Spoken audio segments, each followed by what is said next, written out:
স্বর্ণ ব্যবহার করা পুরুষদের জন্য হারাম।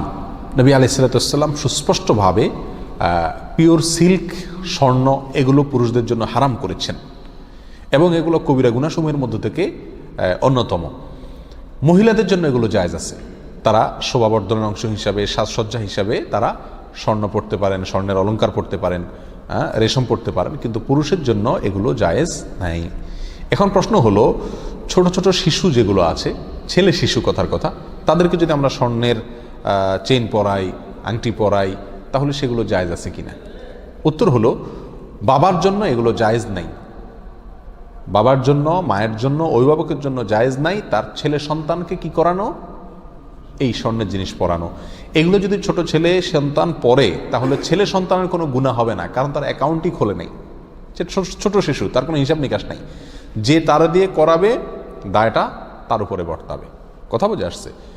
এই জন্য বাপমার উচিত নয় ছেলে সন্তান হলে তাকে স্বর্ণের কোনো অলংকার পরানো বা পিওর সিল্কের কোনো কাপড় চোপড় পরানো। মেয়ে সন্তান যদি হয় তাহলে তো তার জন্য জায়েজ আছে, কোনো সমস্যা নাই। বড় মহিলার জন্য জায়েজ আছে, ছোট বাচ্চা মেয়ের জন্য কি আছে? জায়েজ আছে।